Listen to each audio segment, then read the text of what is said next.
Hi, everyone. Welcome to the Health Trip podcast with me, Jill Foose, your host for the episode. I'm a functional medicine and integrative nutrition health coach in Chicago and the founder and owner of Jill Foose Wellness, a concierge health coaching business. The Health Trip podcast is a place where you and I will explore and travel down various health paths with functional medicine doctors, practitioners, and like-minded health and wellness enthusiasts, learning about human science and how it relates to optimizing our well-being. I'm pleased to welcome my guest today, Judy Cho.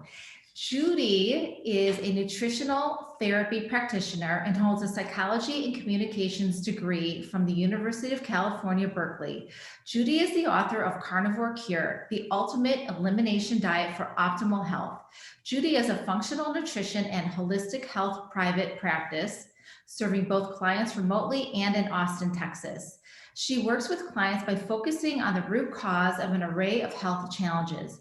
Prior to becoming a nutritional therapist, Judy Cho was a management consultant at a top 5 consulting firm for over 12 years. She's now leveraging her psychology degree and nutritional therapy education to help serve the community in the most effective ways. She's a nutritional advocate for the Carnivore Diet, and most days her 2 young boys follow a low-carb or ketogenic diet.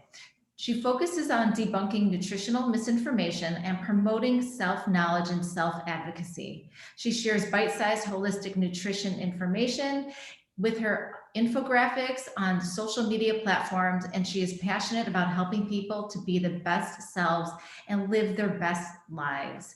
So welcome, Judy. Thank you so much for joining me today on my Health Trip podcast, which is new. Thank you so much for having me, Jill. Yeah, and I'd like to say before we start to everybody out there listening that Judy and I are not medical doctors. So we're just having a conversation. We're going to dive a little bit deep in the carnivore diet. And if you're new to the carnivore diet, we're going to talk all about what it is, what it means to be a carnivore, all those little nuggets in there. But this is just information and suggestions. And before you go and make any rash decisions or medical changes in your life, definitely consult your primary care physician, whether it's an allopathic doctor or a functional medicine doctor. Make sure this is something that is going to be safe and a healthy journey for you. That being said, I love your book, and I'm going to hold it up here. This is the Carnivore Cure, which I finished probably a month ago, but as you can see, I have a lot of purple sticky notes in here because I absolutely love all of the information, all of your tips, and your infographics are stellar. They are awesome. So awesome job with the book. So today we're going to, again, talk about the carnivore lifestyle, why Judy feels it's the ultimate elimination diet. And so I stumbled upon carnivore a year ago when we just shut down on COVID. And I have 5 kids. They were all dispersed all over the country. One stuck in Canada for a little bit. And I was home by myself. And I'm thinking, all right, if I'm going to try to do anything new, now's the time. Because if it doesn't work and I don't feel good, I'm home. But if it does work and I'm here, I have all this precious time on my hand to be in one place and really focus on my own health journey. And before that, I was keto for a few years. So I've definitely been down paleo, keto. I've done everything. I was a vegan 30 years ago and just have experimented with many different ways of eating. And I absolutely loved this 30-day carnivore challenge that I participated in from somebody down in Australia.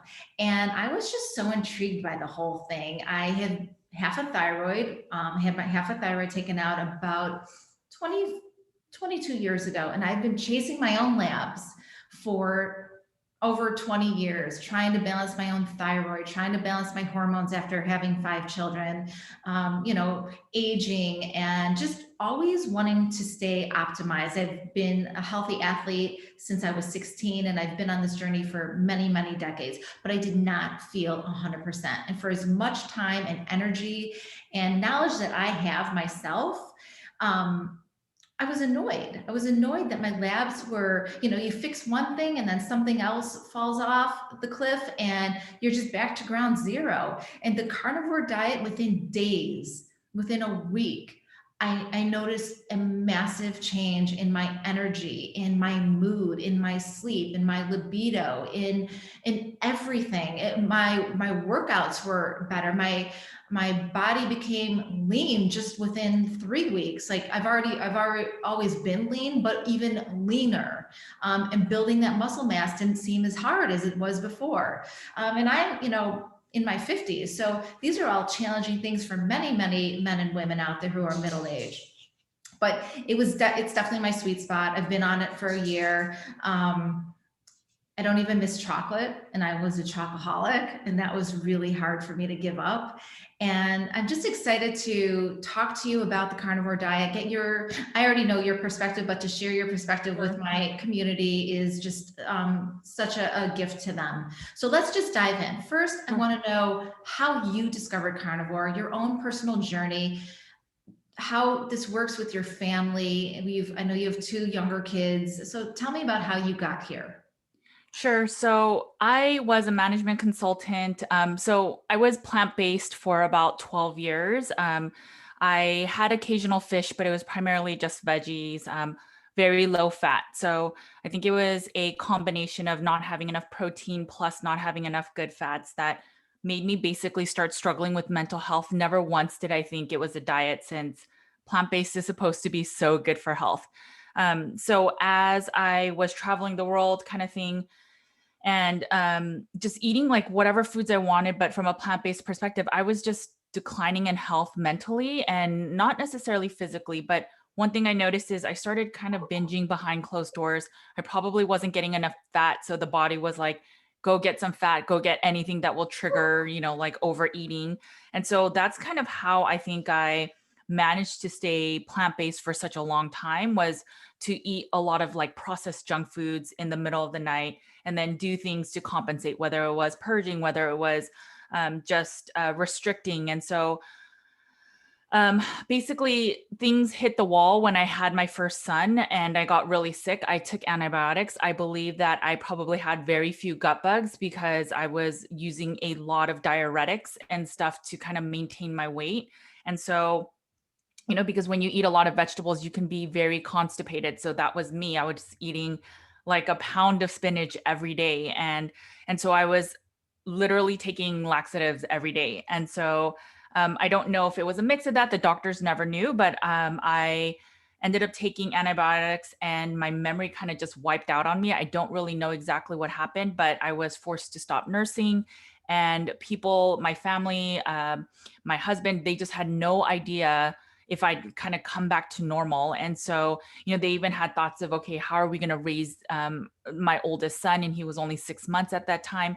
And so fast forward time, I went through sort of eating disorder therapy where they were like, yeah, you've had moderate to kind of a low grade depression your whole life, it sounds like.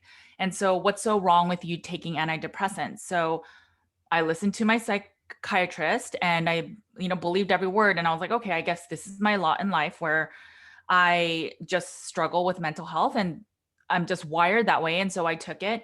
The thing is that within 3 months, I was on the highest dose. So I just started at the highest dose, not really fully working, where I wasn't motivated. I was still having a hard time getting out of bed, just, really hard to just do anything in a day. And so my psychiatrist was basically saying, well, there's these add-on drugs, these antipsychotics, and these other drugs to basically support it. And I kind of actually started gaining a little bit of weight. And I knew something was wrong. Like, it's only 3 months in, I'm at the highest dose. Now they're adding these add-ons that are normally for schizophrenics or, for people with bipolar. And they're saying, but we've also seen that it helps with depression. And so when I got pregnant with my second kid, I was scared that all of this was going to happen again. And so I just started digging into nutrition. Essentially, I found keto and I started doing keto a little after my second child was born. And I noticed that a lot of my issues with mental health, even like disordered eating, a lot of it was healing. I think a lot of going to therapy helped with the cognitive behavioral side of it. But I noticed that after every few months, I'd kind of fall off, whether it was stress, lack of sleep, having young kids, whatever it is. and then I go back into a binge. And I think I never got over this craving of sugar because I was always making keto treats, fat bombs with laced with erythritol and stevia, and I was always drinking diet sodas or Zevias. And so I knew that there was this really stressful period coming in my life. I kept seeing online that people are using this meat-based diet, and which I thought was incredibly crazy. Um, uh, and they were healing. And so I said to my husband, I'm considering adding meat back. And he never saw me eat meat in the whole time we knew each other. But long story short, I basically tried it, and then it was supposed to be 2 weeks of just getting over this really stressful period, and it kind of stuck. And the more I read, the more I was really livid. So knowing back then that I was, this kind of delicate flower where I was going through mental health struggles. I'm like the worst mom because I can't nurse anymore. I was taken away from my child type of thing. And then thinking that, oh, I'm just wired to be broken, and realizing that, hey, a lot of it was actually food.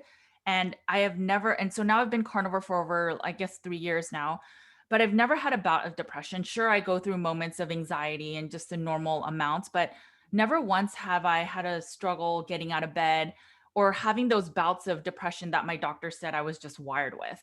And so I know for certain it was, whether it was my gut issues, because I also, did some gut healing, but it was, a lot of it was my diet. And it just, the more I dug into the science, all the nutritional information, it really upset me realizing that we are so fed the wrong information in terms of nutrition. And had I just went the nutrition route, I didn't have to go through years of struggling and finding my voice in all of this. And so that's how I kind of found carnivore. It was, I hit a wall. Things were pretty bleak in my life, and it honestly saved my life. Wow. And that is a scenario I hear over and over and over again with mostly my female clients, my middle-aged female clients. Usually by the time they get to me, they're on, 4 different antidepressant, anti-anxiety, and sleeping pills because this all, as you know, wrecks your gut, wrecks your brain, changes your circadian rhythm. It's not you, it's the pills controlling every move that you make. And it's really scary to tell someone you might be able to get off of these if you change the way you eat. Because I've had women come to me who they've been taking all of this stuff for 40 years, and so it's definitely a very common scenario. I think it's becoming more and more available. The information is becoming more and more available to know that your gut health and your brain health definitely sets up your mood and how you feel, whether Yeah, you're I mean, one depressed or thing I'll say anxiety. before we move on from these, Yeah. the whole like depression and stuff, is that I have some clients that struggle with depression. And so they're on antidepressants. They've gotten off it and they had like this kind of dip where they felt almost better on them. And so then they get back on it. But they suffer with a lot of sleep issues. So they'll suffer with restless leg syndrome, and they just like really have issues going to bed because of it. Well, antidepressants, one of the consequences of them is having restless leg syndrome. And a lot of people don't know that. They just think, oh, as I'm aging, I am struggle with RLS now, right? And it's not. It's because the drug does that. And I know that, our allopathic care thinks that maybe there's not enough serotonin in the brain that's causing us to have better moods. And so let's just kind of keep excess in there. And that's what the SSRIs do. But it's not the full story, because if that was truly the case, why are people constantly having to take more and more, or take a different type of drug or something to have the body not stay immune to that specific pharmaceutical? It's much more than that. And oftentimes, I mean, just from a gut perspective, your serotonin, 90% of it is in your gut. Yeah. Now, it's not the same that will be in your brain, but all the serotonin, they all talk to each other, even if the one in the gut is not the one that gets to your brain. But I think that's why a lot of carnivores, when they start, eating a lot of the more toxic foods, the ones that kind of damage the gut and kind of let the gut rest and not have to sift through toxins, they start noticing a lift in mood. And it's because they're not poisoning their body. Yeah. Exactly. Yeah. And so did you go to school to become a nutritional therapist after this personal experience? Yeah, so after, I fell in love with nutrition. It's funny because actually was pre-med during school. I studied biology, organic chemistry, and then I went the route of psychology because I was so fascinated by humans' interactions and all of that. And so I never thought I was going to go back to the like, kind of doctor route, but it's so interesting. I fell in love with nutrition, and then I told my husband while I was still on maternity leave, I think I just want to go to nutritional therapy, not to necessarily make it a practice, but I just love it so much. I would love to get a foundation.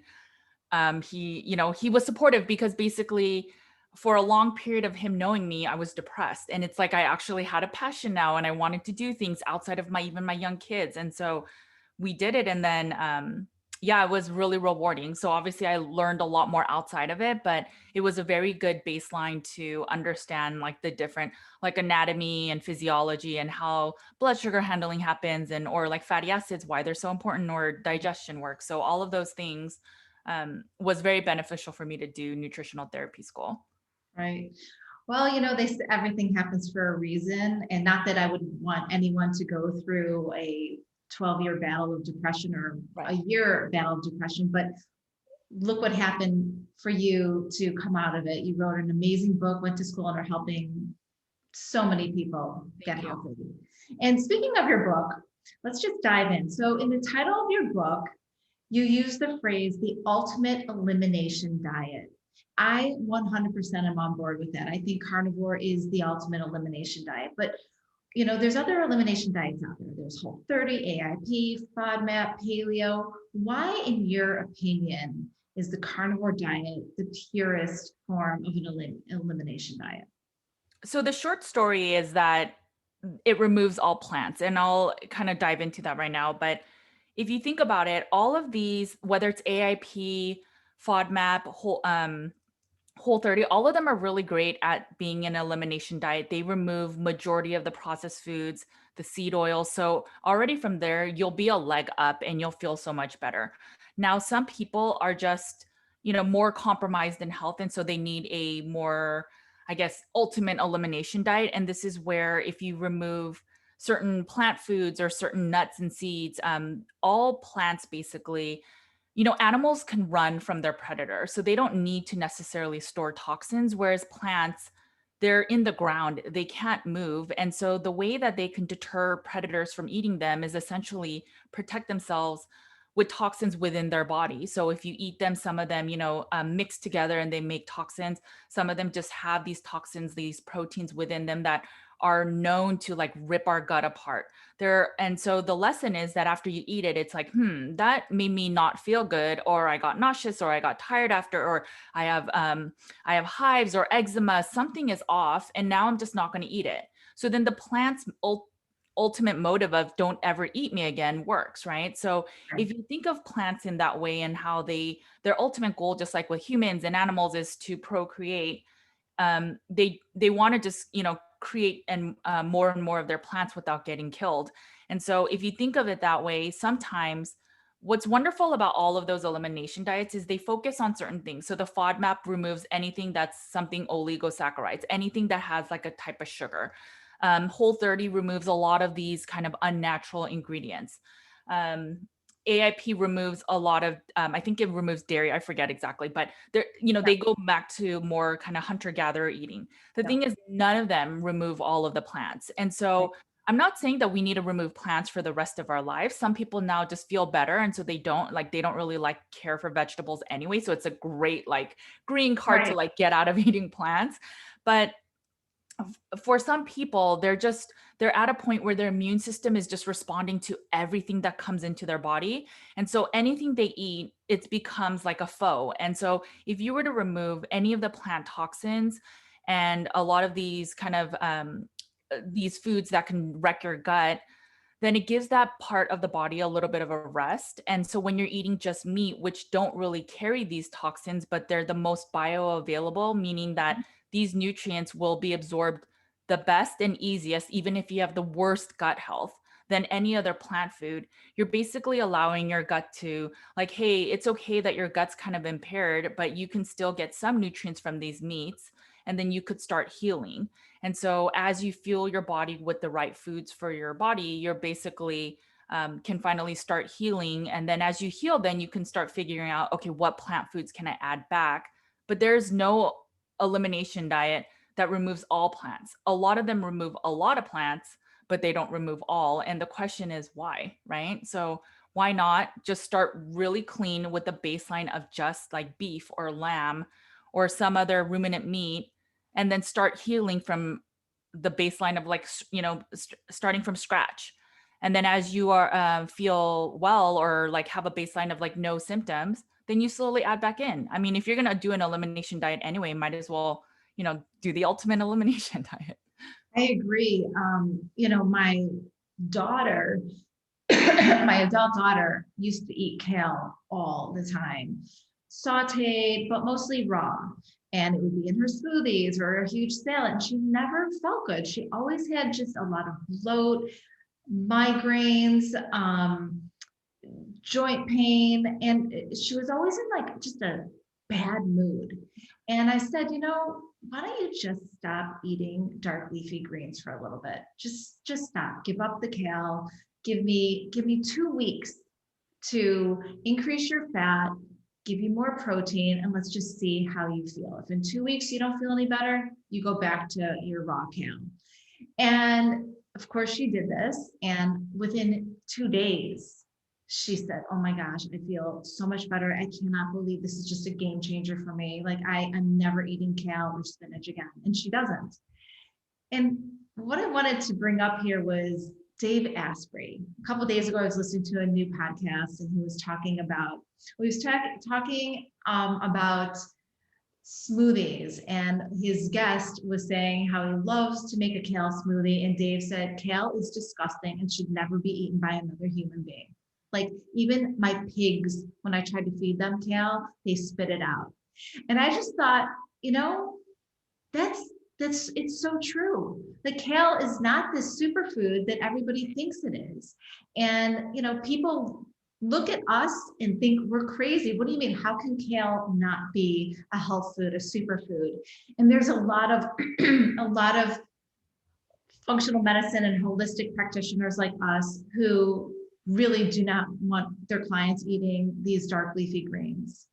But we're also told on the flip side that dark leafy greens are the best. So what is it about kale? Why is kale this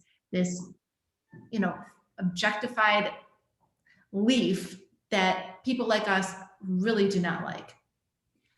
So if you think about kale and spinach and these dark leafy greens, they have more nutrients, and it's a technical fact, than if you were to eat just like iceberg lettuce, romaine lettuce, all of the more clear that are just basically water. And it's interestingly because they don't have a lot of nutrients, they don't have a lot of anti-nutrients. So when I was talking about plant toxins, what we call them basically anti-nutrients. So kale, although it may have a lot of nutrients, a lot of vitamins and minerals. The thing is, the anti-nutrients in plant foods are really, really, they basically bind to minerals. And so what that means is even if like spinach specifically, for example, is rich in iron, but it has oxalates, and it has other anti-nutrients that bind to iron. So not only are you likely not getting any of the iron and absorbing it from the spinach, now if you're eating that with a steak, you're not going to also get the iron that's in the steak and absorb that amount of iron. So the net result is you're going to think, wow, I had some steak and some spinach. I just ate a iron rich diet. But the reality is you probably may be just either negative iron from the amount, or that you just really didn't get anything from that diet, from that meal. So these are the things that we never consider, right? So when we see nutrition facts and nutrition labels, we think, oh, wow, this amount of protein is the same as meat. So why do I need to eat meat? Plant foods are so much better. But the thing is, we don't consider anti-nutrients. And then we also don't consider how much bioavailability or absorption we can have. Whereas meat, it's just always in the form that we need to absorb it. So for example, meat has heme iron, which is much more bioavailable and absorbable than non-heme iron from plants. So the plant one has to get converted in the body. And so if you don't have good digestion, it gets impaired. But specifically with kale, I looked into it a little bit. So it depends on the kale. Like dinosaur kale is really high in oxalates. So for that reason, dinosaur kale, you shouldn't eat it because oxalates are one of the most potent toxins from a plant world perspective, but not all kales are high in oxalates. So that's one thing. So it really depends on what kind of kale. But in general, I think lately kale has been researched and found to carry so like even if you get the organic variety, they're found to collect a lot more of the pesticides, even if they're organic. And one of the organic ones they use is like based from like nicotine. And so there's a lot of chemicals based on just the insecticide that they use, and it just kind of gets trapped. Think about kale, how it looks. It's so easy to probably Mhm. trap toxins. And then secondly, I don't know if it's the soil or how it's sourced, but they are really they're getting found to have a lot of thallium, which is a toxic metal, and that heavy metal is known to damage our mitochondria, which is our energy within our cells. So for all of those reasons, that's why kale, additionally to the toxins that are already as anti-nutrients, these are probably additional reasons why you may not want to be eating kale. If you think about when you cook certain plant foods, you boil it and it may reduce some of the toxins that are in it. And then you could just throw out the water and you just eat the steamed or the boiled. And it'll break down some of the fibers to even Mhm. be more digestible and absorbable by the body. But when you are eating raw vegetables and then you're just blending them up, you're getting a heavy, heavy dose of plants that you normally wouldn't eat if you're just eating like a normal size salad. And then on top of that, it's none of the anti-nutrients are gone, none of the toxins. You're just blending it up and then you're making it into a juice or a liquid form that will go through your system way more quicker. And it's a lot more toxins for your body to tolerate. And so therefore you'll feel the bloat. You'll feel that excess fiber causing some bloat and indigestion and just general unwellness. And then your liver and your detox pathways will get a burst of the thallium or whatever other thing, or the pesticide, the nicotine pesticide or insecticide, and all of that will be a tax on your body. And that is why a lot of people, even though they say these green smoothies and stuff make you feel so good, in like after a month or so, people actually feel a lot worse on them. Initially, you may feel good because you're removing all the toxic foods, right? If you remove processed foods, if you all of a sudden start eating on a calorically lower, kind of calorie in a day, you're going to feel better, especially if you remove all the seed oils and the processed packaged foods. But after a certain point, you're going to start feeling worse because you're not fueling your body with the right foods. Absolutely. And that brings me to a great point here is that carbohydrates are non-essential to life. Proteins and healthy fats are completely essential to life. We will die if we don't have them in our body. And a lot of people, especially I find women, deprive themselves of enough protein and enough healthy fats. They're afraid. They feel that they're good. They don't like the feeling of being full, or they are afraid that eating fat is going to make them fat. They don't, it's very hard to change in a very slow process to change your mindset about thinking about these foods in a very different, through a different lens. And so when we talk about the carnivore diet, and it's basically a zero carb diet, you must increase your fat. One of the best ways is to eat fattier cuts of animal protein, fatty cuts of fish, fattier cuts of steak, like ribeyes, and fattier cuts of chicken, like chicken thighs.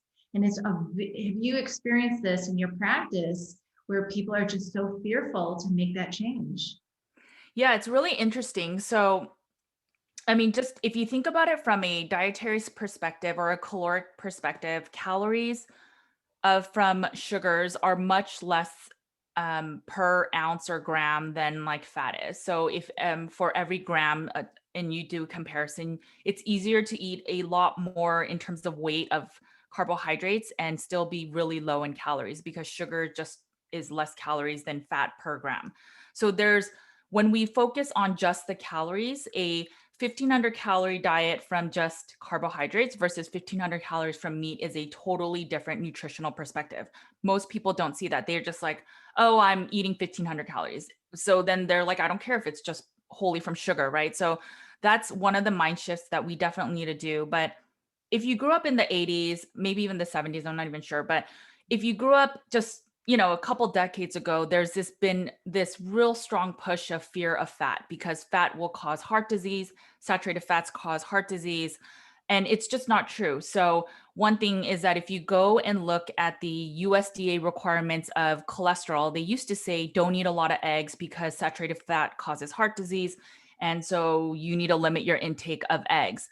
It doesn't exist anymore. So there is no upper limit of the amount of cholesterol you're supposed to eat in a day because they just couldn't find the scientific proof in it. But they're not going to admit, on mainstream media, oh, we're wrong. You guys can eat as many eggs. So now they just kind of shifted to eat healthy fats. And healthy fats typically means olive oil. But oftentimes olive oil can be, you know, um, they can just mix it with other seed oils, which are inflammatory. So but if you think about it, what I see with a lot of my clients is so when they go carnivore, they're still eating really lean. But the thing is, we only have energy from two sources essentially. It's either from fats or it's from carbohydrates. So carbohydrates basically break down into glycogen in the body and we use it as energy. Our brain does use glucose, but we can break down protein into glycogen to use it as energy. But otherwise, you have to use it from fat. And fat, we will then produce ketones and we will use fat from our meats. The thing is, what I see a lot in the nutrition space is fat makes you fat. And if you have fat on your body, you should use the fat on your body first before adding fat to your diet, which is just not in my practice. And maybe it's just my population of people I work with, but it's just if you eat just too much protein, there's stuff called like a rabbit starvation diet. If you eat too lean of protein and only eat protein, and then you're not eating the carbohydrates and you're not adding fat, your body has to do it requires a lot of energy within the body to break down that protein, and you will feel kind of like that thermogenic effect, the meat sweats like some people call it, and you are burning a lot more, but then you can't sustain the rest of your body and you will start losing, yes, you'll lose a lot of weight, but you will feel horrible. So this is where we need a lot of the fats to every single cell of our body, the outer layer is made of fats. So you need fats for just that. 60% of our brain is cholesterol, which is the fat. So we need fat just for our brain. And side note, this is why statins can be so dangerous because our brain is 60% cholesterol. And if you're taking a cholesterol reducing medication, what's the guarantee that it's not reducing it from your brain as well? And there are studies where a lot of men that take statins, overall, their mental health declines. So they struggle with depression and then they get really violent. Obviously, these are all correlations and we don't know for sure if it's causation, but you have to wonder if your brain is 60% cholesterol and then you're taking a cholesterol reducing medication, is that not reducing some of the cholesterol within your brain? Absolutely. But in general, our body uses the heart, the brain prefers it's a cleaner source of energy is through fat. And so we need fat. Our hormones are, if you are highly stressed and you are producing a lot of cortisol, because cortisol is what helps us to manage stress in our lives. If we have blood sugar imbalance, we use cortisol as well. Cortisol is made from cholesterol. And again, if you don't have enough fat or you're not eating enough fat, it will be much harder for your body to sustain all these different levers in your body that's going on. So you need hormones. I mean, you need fat for your hormones. I've had clients that were struggling with amenorrhea, hot flashes, and I just made them heavy dose on fats. And yes, maybe they kind of stalled with their weight loss or they even gained a little bit, but they couldn't complain to me as much because their sleep is better. So they're not having that cortisol spike in the middle of the night. And then they get their period back and they're having less hot flashes. So when you see things like this work, you know that, I mean, even in the hunter gatherer phase, if you believe in all that stuff, like if you just think about even generations and generations ago, they didn't have the luxury of eating a rainbow of plants. Like they just didn't have that luxury. So maybe they had the base was animal meat and then they maybe had a little bit of berries or they had a little bit of plants. And okay, so the majority is not plants, but the way we eat now, I would say almost everyone is plant-based. If you are eating a heavy standard American diet of grains, whole wheat, whole grains, all of that, you're eating a very plant-based diet. Absolutely. And, you know, it's, while we're talking about saturated fat and cholesterol, let's just talk about the lipid panel, because Sure. it's very scary for many people to go down this path of becoming a carnivore, even if it's just temporary for 30 to 90 days as a reboot, as a metabolic reboot, right? And then they'll slowly add in other fruits and vegetables. They're fearful because their allopathic doctors put the fear of God in them that saturated fat and cholesterol will cause cardiac events. My father died of a cardiac event and was a huge meat eater. Okay, but he was sedentary, he smoked, he didn't sleep, he drank alcohol, he was a very unhealthy person and ate a lot of root vegetables like potatoes with his steaks. Um, I, on the other hand, our family has high cholesterol. We naturally, genetically have high cholesterol. My brothers, I have one brother who's on a statin. I have one that's not. I think he might take something else for it, but I also have high cholesterol, and my lipid panel changed drastically when I went carnivore. I took more blood work after about 6 months, and my HDLs went up, my LDLs went up. But my functional medicine doctor was not alarmed, and she was not concerned because my triglyceride to my HDL ratio was less than 1, and my LDL particle sizes were great. So when you go to an allopathic doctor, and I find this all the time, they do not do a deep dive into blood work. They look at the basics, and then they put fear into people. Do not eat red meat more than twice a month, cut down on your saturated fats, eat more plants. And maybe someone will lose weight like that because maybe they're putting themselves in a caloric deficit, but over time they're really doing damage. So what are your thoughts on lipid panels when you are a carnivore? Yeah, so our lipid panel will definitely be different from a non-carnivore. And so that's something to always be mindful of before you get started. So in the book, in my Carnivore Cure book, I do have a whole section on cholesterol. And so these are the first things I'll say. So a lot of doctors will only look at, and these are, I think the allopathic care, the entire kind of community is shifting. So that's one thing I will say. So they do seem to kind of are starting to look at the particle size. Not everyone does though. Right. So if most doctors, I'd say they still kind of look at total cholesterol and then your LDL. If those two are high, they're like, you need to get on a statin right now. And most of my clients have received that recommendation. But there is a study in Massachusetts called the Framingham study. I think it's been going on for 6 generations now. And all they do is study heart disease, the risk of heart disease. I think they're the ones that found that if you smoke, your risk of heart disease increases. I think it was one of their studies. They also found where, pregnant women, same thing, there's risk there. And so what they found is that, yes, if your LDL increases, then your risk of heart disease does go up, but it's in context. So if your HDL goes up with it, then the risk is not as high. So there is a graphic in my book that talks about with your LDL going up, as long as your HDL goes up with it. So you really want to see, and I know these are numbers and it might seem like mumbo jumbo to people, but if your marker is like above 60 for HDL, I think that's pretty good. And then if your LDL goes up with it, it's okay. But then I want to see your triglycerides. So if your triglycerides are under 100, and the reason why triglycerides matter is they are the kind of floating cholesterol in your blood. And Mhm. so in the standard American diet, they say the norm is up to 150, but we don't want to see that with just meat-based dieters. We want to see it at 100 and below. And then Mhm. your risk of heart disease is less. Just from the Framingham studies, they show that as LDL goes up, but if HDL goes up too, your cardiovascular risk decreases. And they have, it's in my book, but there's other places you can find this information. Again, it's called the Framingham studies, and you could look at LDL and HDL relationship and the risk against cardiovascular disease. And then same thing with the triglycerides. You can look into Dave Feldman's work at the Cholesterol Code. They've done so much research on this. And, you know, the other things you could do is look at other markers that, will show if there's inflammation, because a lot of the heart disease stems from inflammation, and that's where cholesterol will increase, because if you have inflammation in a certain part of the body, you'll have more cholesterol go there to basically help heal that area.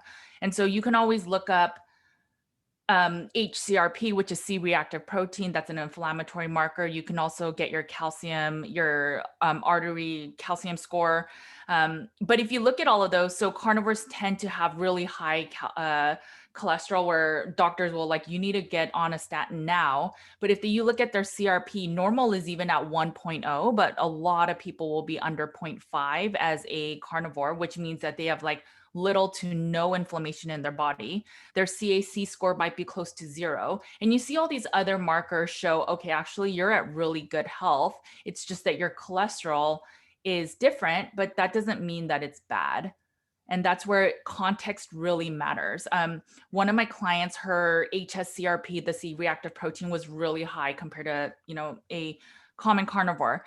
And she freaked out, and I freaked out too, because I was like, oh no, what's going on with this diet? But then I saw her blood work from a year prior, and it was even much higher than that. So in context, she's trending in the right way, but without the test prior, we had no idea. So Right. this is where having the historical data is really important, and then knowing what kind of diet you're on, and also just trust your symptoms. So if you're not feeling well and your markers are off, then yes, maybe something's going on. But in general, if you feel great, and just because your doctor's like, you need to get on medication just to normalize values, I would question that if you feel really good. Yeah, I just had my heart scan. My CAC score was a 0. I did this a month ago because my mom was just very, just a little bit upset that I was a pure carnivore, doesn't understand it, was, nervous about our family's history. And it was a 0. And I was like, yes, because I eat ribeyes almost daily. But it just goes to show you that A, everybody's different. And B, saturated fat and cholesterol is a necessary thing in our body. We absolutely must take it to feel optimized. Yes. In your book, you state that 90% of Americans produce too little HCl, which is hydrochloric acid. So that's the stomach acid for those of you listening that weren't aware of that. So a lot of my clients come to me and they've been on PPIs, which are proton pump inhibitors, for the better part of 20 to 40 years. And it goes back to the antidepressants and the anti-anxiety and the sleep meds for 20 to 40 years, right? Eventually your stomach, because of all the stress you're feeling, because of all the pharmaceuticals you're taking, your gut is inflamed and it's compromised. And so PPIs are things like Pepcid, Prilosec, Nexium, Prevacid, and they treat acid reflux, GERD, ulcers. How does a carnivore diet help heal the gut and reestablish balance if someone comes in and they've been on these PPIs for a long time? Yeah, so the gut is a wondrous place. It starts all the way from seeing food to salivating, and then until you have like a bowel movement. So knowing all of that, what I will say is carnivore does heal a lot of gut health issues. If you have more severe, I do know that there are people that need more supplementation. So it's not just, so the first step obviously is remove a lot of the toxic foods that may cause constipation. So a lot of fiber actually can back you up. And so will make you feel constipated. If you are constipated, you're just not going to digest and absorb your food as well. You just won't feel as well. And so you may not want to eat as much because you're just kind of backed up. And then the thing is, if your stomach, so this is why you need the amount of stomach acid that I was talking about in the book. But if you don't have enough stomach acid, the food will not move and go through the digestive process. So it'll kind of just stay in your stomach.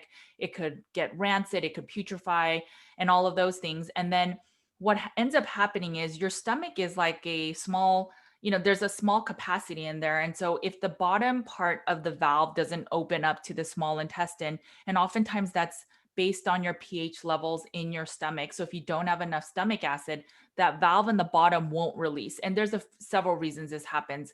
It could just be slow delay, but whatever the reason is, eventually the pressure will go up. And then when it goes up, it'll start making you feel that GERD and the heartburn upward. And it's not because you have too much stomach acid. It's actually that you don't have enough. It's not helping things just kind of flow. And so instead it goes up, and any amount in the wrong place will make you feel heartburn. So one, it could be just that you're eating foods that are culprits to causing that type of process where it goes back up. So a lot of carbohydrates, a lot of processed foods, a lot of spicy foods, and if you think about it, even spicy foods or caffeine and coffee, they all have anti-nutrients. So all of those, it's the same thing. It's the plant-based food with some type of toxin that causes the poor digestion. And so it goes up. And so then the doctor is like, okay, so you have a problem of heartburn or acid in your esophagus. So let me give you a PPI. And what that does is it basically shuts off all the kind of areas that will produce more hydrochloric acid. And so while it may make you feel better right now so that you don't get the heartburn up on the esophagus, it breaks down the full digestive process.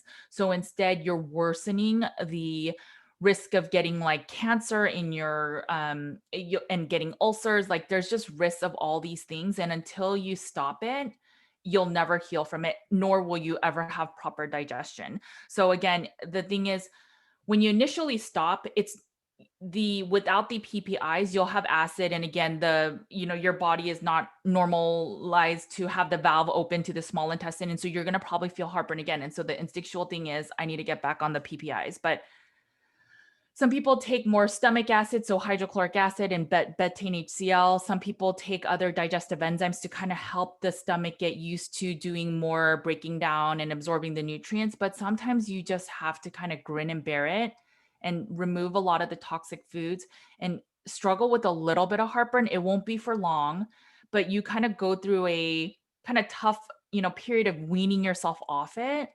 And then as you eat a cleaner diet, you will not have the heartburn. I had a client that was taking PPIs for over 30 years. And the craziest thing is when these heartburn medications came out, in the insert, it says, no, do not take for more than 2 weeks. Yet people take them for decades. And so it's destroying your digestive process, which is what will absorb nutrients for the rest of the body to have fuel. And then it also has risks of cancer. So you don't want to be doing this because of a little bit of fire in your esophagus. I get it. I used to have a heartburn and it's really, really painful. But change the diet, change the culprit foods that slow down your digestive process, whether it's like grains or seeds that kind of make your gut all have more kind of holes in it, so it's more leaky gut. Whether it's that you need a little bit more support to have the delaying of the gastric area be faster, you may need some more digestive support there. But it's also just removing a lot of the plant-based foods that are causing, are being culprits in this whole situation. And then as your digestive process works well again, you have less culprit foods to even cause the heartburn. You shouldn't have these situations with GERD and other stuff. And you may have to take it slow. This is where it's very bio individual. Some clients of mine, they can't eat a lot of fat because fat slows down the digestive process. So if they eat a lot at once of fat, they're going to feel the heartburn, especially if they've been on PPI. So I put them normally on more betaine HCl, some digestive enzymes. I have them eat 5 meals instead of 3, just because right now they cannot tolerate fat. So these are where it gets really bio individual. But in general, the keys are to remove a lot of the plant-based foods, and you need to just get off the PPIs, because for every day you're on them, you are slowly causing your body to become much more imbalanced to a risk of just not ideal. Not ideal. All kinds of serious other illnesses. Absolutely. Back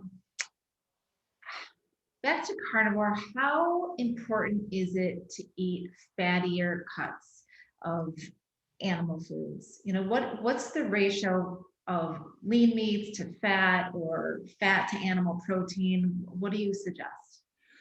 So I start my clients off, it depends again. So if my clients have hypothyroid, if they have amenorrhea, if they have hot flashes, I know that they probably need more fat, and these people probably never really ate fat. So I normally try to get them to 80% fat in total calories, which is a lot. Uh, so typically I have to start them at 70 or 75 and they kind of move up to 80. Not everyone has to be at 80%. So what that looks like in terms of actual food is like if you eat one ribeye, which is already fatty, sometimes ribeye is about 70% total fat in terms of calories. They may have to add, if they want to hit 80%, they might have to add 2 to 3 tablespoons of butter. So, or whatever fat they can tolerate. And so for a lot of women, that helps them to get their hormones a lot more balanced, energy. It helps them to sleep through the night so that they're not having a cortisol response. But the thing is, sometimes it makes them kind of gain weight. And so that's kind of the balance that I've been working with lately. Um, for me personally, I probably stick around 75% fat. What I noticed is, so if you think about it, so what I was going to say is what I noticed is that if I don't eat enough fat, I notice I start going into the pantry looking for something to munch on. So whether it's like pork rinds or string cheese or deli meats, it's like I'm not satiated, and so it's like I just want to snack more. Whereas if I eat a lot of fat, I have no desire to eat again, like not even nothing. And so that is the biggest indicator for me. And coming from a disordered eating background, I'm very mindful that I am satiated.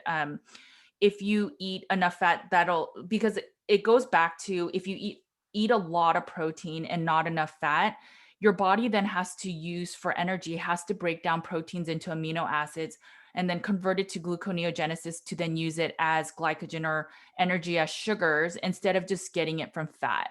And so if you eat enough fat, your body can just use that fat and not have to really do all that kind of breaking it down to glycogen. And sometimes that's why there are some carnivores where their blood sugar starts going up after eating carnivore for a long time.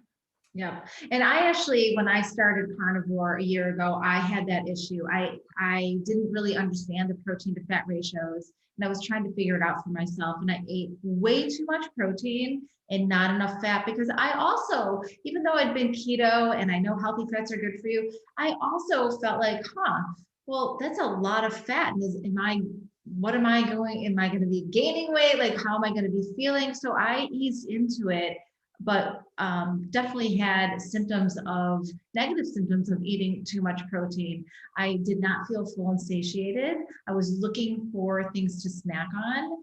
And I really enjoy the freedom of carnivore in terms of not being hungry, not thinking all day about food. Yes. And I have 2 meals a day that works for me.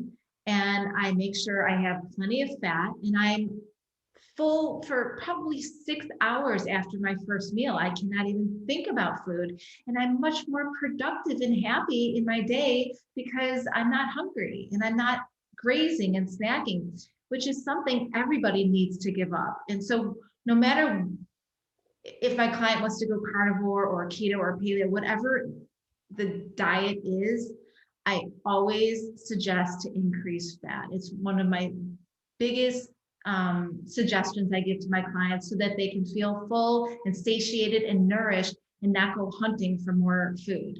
Yeah, I mean, that even holds true with kids. So, my oldest right now is only 6. So, one of the questions I always get is, how do you keep your kids full, or how do you not have them snack and eat whole foods? And it's the same thing with adults. It's basically stop giving them snacks between meals and then let them be hungry so that when there's a plate of meat or good fats of butter or whatever else it is, that they will be excited to eat it because they're not full off like applesauce or whatever else snack Right. they would have eaten, even if it's string cheese.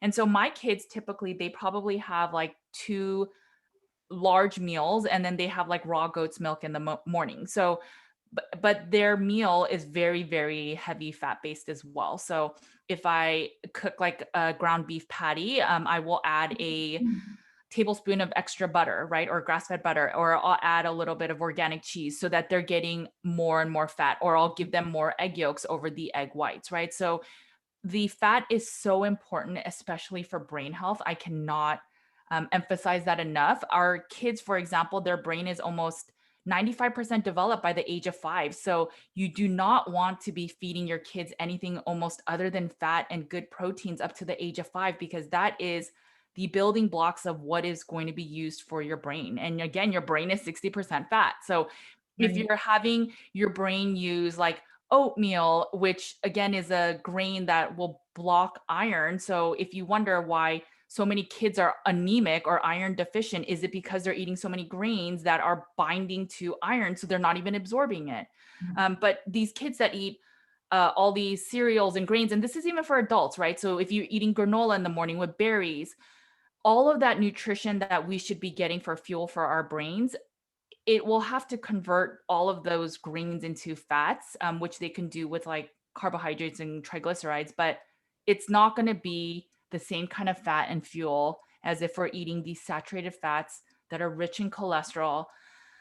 That, I mean, they're nature's way of being health and fuel for our bodies. I mean, butter has the most, um, per kind of weight of food, it has the most amount of butyrate, which you know, we love our plant foods, our fibrous foods, because they convert to short chain fatty acids, which is butyrate, which is a fiber for our gut health. But you can also have butter. Now, some people argue you need a lot of butter for it, but maybe we don't need a lot. Some of the mammalian cells from our meats will also convert to butyrate.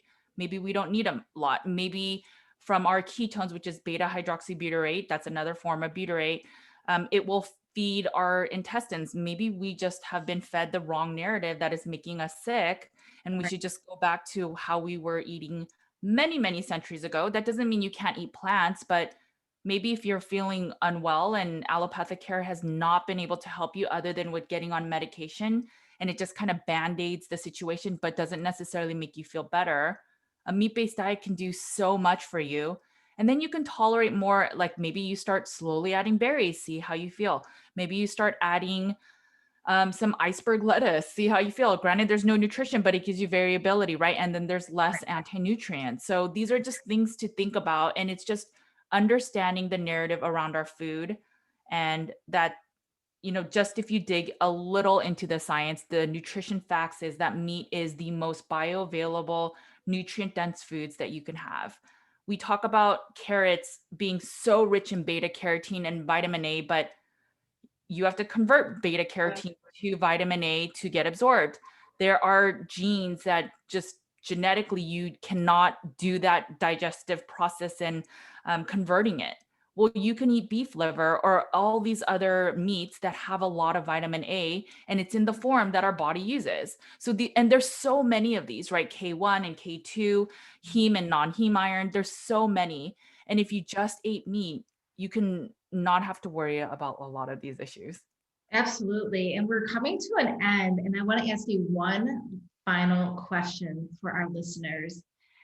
If someone is very interested in using the carnivore diet as a 30 to 90-day reboot, an elimination diet, what are 3 steps to take to prepare someone for this change in their nutritional plan?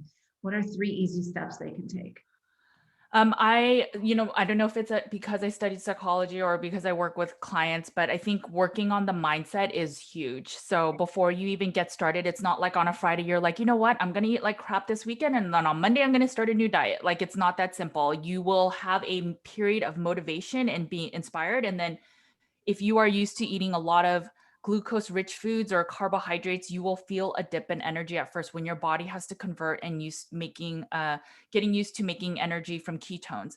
So when you have that lull or lower energy, you need to have like a why. You have to figure out, and this is where I think mindset is really important. So the first step would be figuring out, why do you want to change? Like, what is it? So I would literally get a piece of paper and pen out and write down or write on your phone, what are the ailments you have today and that you're just sick and tired of feeling or having? And then what do you want to change? Whether it's weight, whether it's not being able to sleep through the night, whether it's like you're scratching your skin off in the middle of the night, you're waking up because of asthma, your mental health is just not there, where it's just even hard to get out of bed. I used to be that person where I would have to write down at night, okay, tomorrow my goal is just to make it to the mailbox. And I wouldn't even be able to make it on some days. Sorry. Um, but fueling your body with the right foods, and sure, like in the beginning, it was hard to give up sugar, but I I wanted that change enough. but you need to sit there and write it down and write down why you want this change, because you will get into days that are hard, and on those days you need to get that paper out or that sheet you wrote on your phone and read why you want this change. And so when the going gets tough, because it will, you can read it and it can motivate you, like, no, I'm craving sugar, but I'm gonna eat another piece of steak. And so my second thing goes into, before you start eating meat based, I would start going through your pantry and throwing out foods that are toxic to you. It doesn't matter if you spend $100 on it. I understand it's money, but there is no food that is poisonous that is worth eating, right? So you can pay the doctor now, or you can pay the pharmaceutical person later, or sorry, you can pay for the food now, or, um, so I would then also replenish your freezer or refrigerator with a lot of good meats. Don't worry about grass-fed, grain-fed, whatever it is for now. As you get acclimated, just get the meats you enjoy. If it's ribeye, if it's butter, if it's New York strips, if it's lamb chops, whatever, if it's just bacon, like just get the meats that you enjoy. And anytime you have a craving, just eat more meat. And as you are eating this way for longer, you could refine the macros and stuff, but just keep it simple. So one, work on mindset. Two, remove the toxic foods in your pantry, in your refrigerator, any temptation foods. If you live with people that are still going to eat that way, then ask them. Like I asked my husband, because we actually didn't answer this earlier, but my kids and my husband are not carnivore, but they're very heavy meat based. But my husband still has some junk food around. The first year I had to tell him to hide the junk food. So he did, like he had it in his backpack and other places because I couldn't have it around. So knowing your environment is huge. And then having just, like if you're out at work all day and then you come home, or you were with your kids all day and you come home and you don't have food ready, it's so much easier to grab the chips or grab a Yep. piece of bread. Or so then have foods that you can microwave in like 5 minutes, or have some deli meat or some cheese, but have foods that your excuse isn't, well, I didn't have food around, so and I was so hungry. So we always have ground beef, we always have eggs, we always have bacon and deli meat, so that in case any of us, and beef jerky, and so in case any of us are hungry, there's always better options to get to, Mhm. instead of eating the like not so ideal foods. So those would be my three kind of things Yeah, to. I love those suggestions, and I use the analogy of a toolbox. Create a new toolbox. Your fridge and your pantry are your toolboxes. If a light breaks in your house or burns out, you can't replace it without extra light bulbs. So make sure you have the goods to go to when you need to. And there's some really amazing carnivore snacks that you can buy on Amazon, like Carnivore crisp, which taste like chips, but they're made just from different meats. There's all sorts of very creative things out there to fill in the gaps when you need to. This was just such a great, I wish we could talk for another hour, but we're not going to, because I know you've got to get back to being a mom, and we're at 8 o'clock. And where can my community find you? So my book can be found at carnivorecure.com. The paperback is available on Amazon. And then for all the international people, you can either buy it at carnivorecure.com and then get it shipped out to your country. Otherwise, because I'm just a, really small, it's just me basically. Or you can buy the ebook, and that's available sort of everywhere. The audiobook is coming out probably end of April, early May. And so that will be available too. In terms of me, you can find me Nutrition with Judy on Instagram, Twitter, Facebook, YouTube. I have a podcast as well. But I just share infographics, just trying to educate people on nutrition. And it's not to just demonize plants, because I think certain people will, be able to tolerate other plants. Like I ate a pound of spinach every day, and thank God I didn't get oxalate poisoning, right? So I didn't even have the oxalate dumping even after I stopped spinach, which I ate almost for 12 years every single day, but I didn't have that. So I was lucky in that sense. But other people, they have really bad oxalate dumping. So you have to just figure out what works for you. And this is where I'm very a fan of just, whether it's grass fed, grain fed, again, just find what works. Obviously, there are ideals. You can get that into that later. But if you just don't feel well, just try something different. And that's a lot of the information I share. So I just share a lot of facts on, where can you get vitamin C in foods? What's the whole deal about fiber, cholesterol, all of that. So that is all found on Nutrition with Judy. And I will put that all on social media too, so you don't have trouble finding her. She's got such great tips and stories on Instagram. I follow her and have learned, I thought I knew a lot, but I've learned so much more from Judy. So Judy, thank you so much again for being a guest on the Health Trip podcast. And let's keep in touch. I might have even pick your brain after this over a couple issues I'm having myself. And it was just lovely to meet you and hear your perspective on the carnivore diet. And thank you so much for joining us and sharing all of your information. Yes, thank you. Thank you for having me again. Thank you. Bye-bye. Bye.